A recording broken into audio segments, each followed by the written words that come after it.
감사하고요. 이제 곧 유기성 목사님 순서가 진행이 될 텐데 미리 말씀드리는 것은 이제 유 목사님 말씀까지 끝나면 혹시 여러분들이 갖고 계시는 여러 가지 질문이나 또 코멘트나 뭐든지 함께 나눌 수 있는 시간을 한 10분 정도 가지려고 시간을 할애했습니다. 여러분들이 혹시 그런 내용이 있으시면 마음으로 좀 준비를 하시면 좋을 것 같습니다. 이제 우리 유기성 목사님 한국의 선한목자교회를 담임하시고 With Jesus Movement 줄여서 WGM이라고 하는 그 아름다운 단체 대표로 계십니다. 이번에 국제 로잔 운동의 한국 대표이신 이재훈 목사님과 함께 부이사장으로 섬기고 계시면서 이렇게 뉴욕에 오시게 되었습니다. 모실 때 우리 따뜻한 박수로 맞이해 주시기 바랍니다. 네, 감사합니다. 저는 이렇게 시간에 앉아 있으면서 제가 신학교 다닐 때 그 도서관에서 레포트를 쓸 때 그때 그 심정이 그냥 그대로 느껴집니다. 그때 과제물이 그 한국교회 부흥에 대한 레포트였어요. 교회사 시간이었는데 그래서 도서관에서 이제 한국 부흥의 시대에 여러 가지 책들과 자료들을 읽어가면서 그 모임에 대한 이야기들, 기록들, 강력한 주님의 임재하심 속에 그들이 겪었던 일, 회개, 울부짖음, 또 그 변화, 그런 내용들을 읽으면서 저는 솔직히 그 한국 교회 부흥 시대에 막 끝자락에 제가 목회를 시작을 했거든요. 그러니까 한국 교회 그 부흥의 그 현장에서 제가 있어 보지를 못했습니다. 물론 아주 어릴 때는 부모님을 따라서 그런 집회에 참여했던 기억이 아련히 있긴 합니다만 정확하게 부흥을 경험하고 성령의 강력한 임재와 역사하심을 누리지 못했었죠. 그때 그 도서관이 제일 끝자리인 것 같아요. 거기서 정말 하나님 앞에 눈물로 기도했던 적이 있습니다. 제가 이제 신학교를 끝나면 목사가 될 텐데 사실 목사가 되고 싶어서 목사가 된 건 아니었거든요. 근데 이런 부흥을 경험할 수 있다면 그러면 제가 목회를 해보겠습니다. 야, 이런 게 있는 거구나. 그래서 한국교회가 이렇게 있구나. 먼저 이런 생각을 했었어요. 근데 이제 그때부터 이제 한국교회 안에 하나님의 부흥을 주시도록 제가 그런 부흥에 대해서 기록만 보고 그때 그 부흥의 시대 때 그 목사님들 또 뭐 그런 내용에 대해서 공부만 이렇게 해야 된다는 건 너무 억울하잖아요.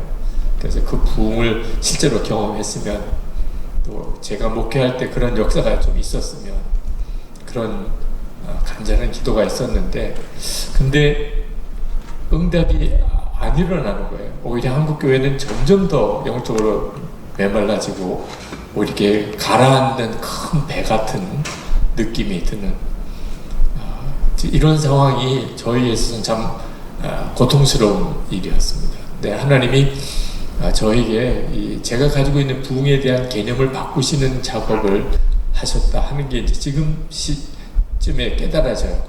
그때 제가 경험했던 기대했던 부흥은 놀라운 일들이 일어나는 것이었습니다.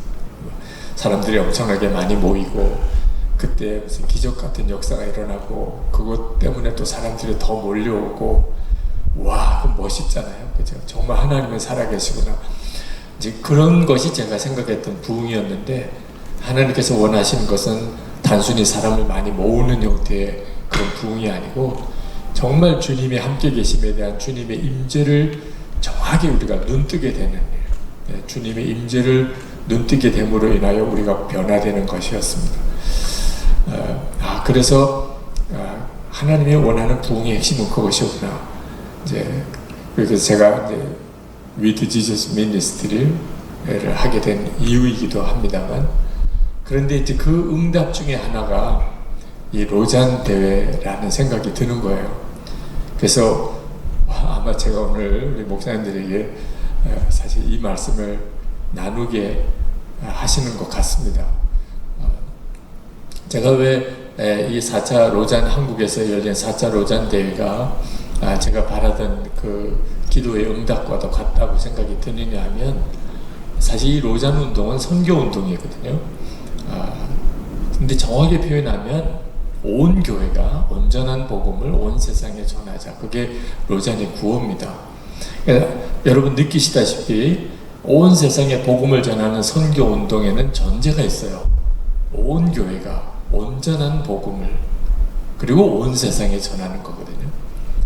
그러니까 이 4차 로잔대 서울대회는 한국교회를, 온 교회가 정말 한국교회가 가지고 있는 가장 어려운 문제인 교회의 연합, 온 교회가, 그리고 온전한 복음을, 지금 한국교회가 개혁되어야 되는 가장 중요한 이슈가 온전한 복음이거든요. 무엇이 도대체 온전한 복음인가 하는 것입니다. 이것이 전제가 되지 않으면 온 세상에 복음을 전하는 선교 운동은 사실 말이 안 되는 거죠. 그러니까 한국교회도 그동안에 굉장히 정말 선교에 헌신되고 앞장서 왔고 많은 선교사를 보냈잖아요. 수도 없는 선교 대회, 선교 집회가 있었습니다. 근데 한국교회가 사실 온 교회가 온전한 복음으로, 그리고 온 세상에 복음을 전하는 일에는 굉장히 미흡했어요. 좀 경쟁적으로 선교도 하기도 하고, 좀 과시적인 선교도 하고, 그러니까 한국교회 선교가 계속 그동안에 배우는 과정이었죠. 지금 한국교회는 총체적인 위기에 처해져 있습니다. 지금 이 코비드 팬데믹으로 인해서 한국교회는 한국 사회에 마치 무슨 공공의 적과 같은 그런 아주 말이 안 되는 이상한 어려움 속에 지금 처해져 있습니다. 굉장한 왜곡이기도 해요. 한국교회의 실상을 정확하게 보지 못하고 아주 왜곡된 시각으로 한국교회를 집중적으로 공격하는 어려움도 있지만, 한국교회가 가지고 있는 문제가 사실 드러났다고도 솔직히 고백을 해야 하는 문제죠. 이게 한국교회가 다시 어떻게 회복할 수 있을까? 거의 뭐 바닥으로 내려갔다고 할 수 있는데, 그때 이제 서울 4차 대회에 대한 이야기를 들었습니다. 이재훈 목사님께서 굉장히 고민을 하시는 것을 옆에서 보았어요. 고민할 만합니다. 한국교회는 지금 이 로잔 대회를 섬길 만한 여력이 없는 상황이라고도 할 수 있습니다. 교회가 과연 이게 하나가 되어서 이를 섬길 수 있을까? 그런데 저는 그때 제 마음속에 하나님이 한국 교회를 다시 살리시려고 이 상상이 안 되는 엄청난 일을 맡기신 거구나. 마치 제자들에게 온 민족에게 가서 복음을 전하라. 사실 말도 안 되는 사명을 제자들에게 맡기고 주님은 승천하셨지만 약속을 하셨잖아요. 그러니까 세상 끝날까지 항상 함께 있으리라. 그 약속 때문에 사실 그 사명이 성취된 것처럼 이 서울 4차 대회를, 로잔 대회를 한국교회가 섬기라 라고 하는 말은 하나님이 한국교회를 온 교회가 온전한 복음으로 서게 해주시려는 하나님의 계획이구나. 그런 마음이 확 들어요. 사실 그것도 어떻게 보면 좀 무슨 합리적인 거라고 보기는 어려운 일이긴 하지만, 그래서 이재훈 목사님께 이 로잔 대회가 어쩌면 한국교회를 다시 살려내시려는 하나님의 계획인 것 같습니다. 그 말씀을 드렸어요. 그 말씀을 드렸는데 이재훈 목사님이 그러면 같이 합시다라고 이렇게 끌어들여서 여기까지 이렇게 왔습니다. 말 참 조심해야 된다는 생각이 듭니다. 그런 간절한 마음이 저는 그냥 하나님이 주신 마음인 것 같고, 그리고 저희 때에 하나님께서 한국교회를 다시 일으켜내시는 진정한 부흥을 경험하게 하시는 은혜를 주시려나, 그런 마음의 간절한 기도가 제 안에 있습니다. 사실은 지금 현재 우리 한국교회 목회자들, 여기 계신 우리 교민 목사님들도 다 마찬가지지만 굉장히 영적으로 가난해져 있습니다.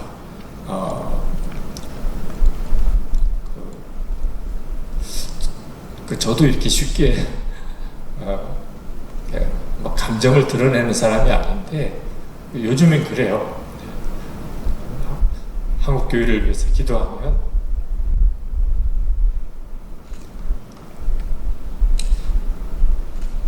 영적으로 굉장히 가난해진 거죠. 우리가 뭐 모르는 것도 아니고 다 해봤고, 그런데 뭐 이것도 안 되고 저것도 안 되고, 그리고 앞으로 현실은 너무 어렵고, 그래서 아마 때가 되지 않았나 그런 생각이 듭니다. 그러니까 한국 교회 목회자들이 연합하는 일, 그리고 철저하게 주님 앞에 이렇게 복종하고 하나님의 말씀 앞에 복종하고, 그리고 이제 우리가 들을 수 있는 마음이 되었다고 생각이 들어요. 이 로잔 대회를 위한 한국 목회자들의 모임이 필요하다고 생각이 들었습니다. 우리는 절대로 그냥 마치 결혼식장에 그 결혼식 업체처럼 세계 로잔 대회를 한 것을 유치해서 우리가 행사를 잘 치러서 한국 교회가 이만큼 잘할 수 있어. 그건 정말 바보 같은 일이라고 생각해요. 한국 교회가 이 로잔 운동을 통하여 한국 교회가 정말 바꾸어지는 역사가 일어나야 그게 진짜 성비이라고 생각합니다. 우리가 뭐 예산을 드리고 또 잘 스텝이 잘 섬기고 자원봉사들이 많이 모여서 이전에 어떤 대회보다도 훌륭하게 잘 마쳤다. 그것보다 이 로잔 대회를 하면서 한국 교회가 완전히 정말 새로워졌는데, 정말 온 교회가 온전한 복음으로 한국 교회가 서게 됐고, 그래서 온 세상으로 나가는 이 선교에 한국 교회가 온전히 쓰임 받게 되었다. 저는 그건 로잔 운동 자체의 결실이라고 생각이 듭니다. 그래서 우리 한국 로잔 컨퍼런스를 합시다. 이 로잔 대회를 아직까지 결정되기도 전이었지만 그런 제안이 있을 때 우리 한국의 로잔 컨퍼런스를 합시다. 코비드 팬데믹으로 정말 모이기 어려운 때지만 40대 전후의 목사님들 초청해서 모였더니 다 정말 말할 수 없이 감격스러워합니다. 한국교회가 붙잡을 거, 나아가야 될 방향이 다 여기 있습니다. 우리가 이것으로 얼마든지 하나 될 수 있겠습니다. 사회가 한국교회에 대해서 질문해 오는 모든 질문에 대한 대답을 여기서 우리가 다 제시할 수 있겠습니다. 특히 신학생들과 아주 젊은 목회자들, 영그룹이라고 하죠. 그들은 정말 말할 수 없이 황홀해요. 그동안에는 사실 거의 절망이었습니다. 자기들이 이제 앞으로 어떻게 교회를 섬겨야 되나, 길이 있나. 그런데 이 로잔 컨퍼런스에 함께 하면서 그들의 눈에 생기가 돌았어요. 그래서 저는 이것이 정말 성경적이고 그리고 강력한 복음이고 하나님이 원하시는 일이라고 생각이 드는 거예요. 그리고 제 마음에는 이 서울 4차 대회는 전 세계 우리 기독교의 아주 정말 큰 축제와 같은 행사이지만 한국 교회는 느헤미야 성벽을 재건하고 그리고 수문화 광장에서 에스라의 그 회개 운동이라고 생각이 듭니다. 물론 세계에서 뭐 많은 사람들이 와서 대회를 하겠지만 한국 교회는 이 로잔 4차 서울 대회를 계기로 한국 교회 전체가 완전히 새로워지는 그런 마음의 꿈과 비전이 있습니다. 그 일을 위해서 우리 한인 디아스포라, 우리 교민교회 기도 동참이, 마음의 동참이 필요하다고 생각합니다. 물론 이제 뭐 재정적으로 그 일을 위해서 우리가 함께 섬겨야 될 일, 또 통역으로 섬겨 주셔야 될 일들, 또 여기 있는 우리 한국어와 영어가 되는 그런 많은 청년들과 성도들이 그때 한국에 와서 봉사자로 섬겨 주셔야 될 일들이 뭐 엄청 많습니다. 행사 자체로만. 그러나 우리 한국 교민교회도 사실 한국 교회잖아요. 영적으로 변화되고 새로워지고 다시 한번 하나님께서 영적 대각성을 한국 교회에 영적인 폭탄을 터뜨리는 것처럼 그 일을 하나님이 허락하셨다. 이 일을 위해서는 정말 마음을 모으고 기도를 모으고 해야 될 일이다 하고 생각이 듭니다. 한국에서 열리지만 사실 미국에 있는 교민교회가 전적으로 그 스텝으로 기도로 마음을 함께 협력해 주지 않으면 사실 좀 어렵죠. 언어 문제가 가장 어렵습니다. 대회를 이끌어 가려고 그러면. 그래서 마치 올림픽 때 뭐 그 자원봉사자들, 언어가 되는 많은 자원봉사자들이 필요했던 것처럼 교민교회가 이 일이 실제로 한국에서 고국에서 열리는 큰 행사라고 생각하지 마시고 전체가 우리가 다 그때는 같이 가서 함께 일을 섬기되 무엇보다 우리 스스로가 정말 온 교회가 한국 교회가 성경 그대로 교회는 예수 그리스도 안에서 하나이고 그리고 온전한 복음 우리가 그동안에 가지고 있었던 복음에 어떤 왜곡이 없었는지 철저하게 하나님 앞에 점검하고 그래서 한국교회가 새로워지는 계기가 되었으면 좋겠습니다. 그게 저의 간절한 마음이고 그리고 솔직히 저는 이번 L4NY에 참석을 했지만 제가 뭐 유학을 했던 경험도 없고 또 영어를 제대로 이렇게 학교 다닐 때 외에는 배우질 않았기 때문에 사실 회의 참석하는 것이 굉장히 저에게 있어서는 쉽지 않은 일이긴 하지만 계속 제 마음에 있는 그 성령의 감동은 하나님께서 한국교회를 포기하지 않으시고 계속 이 일을 우리에게 허락하셨다 하는 간절한 마음이 있습니다. 그래서 그 일을 위해서 좀 호소하라 그런 뜻으로 제가 여기에 서 있게 된 것 같습니다. 기도 부탁을 드립니다. 감사합니다.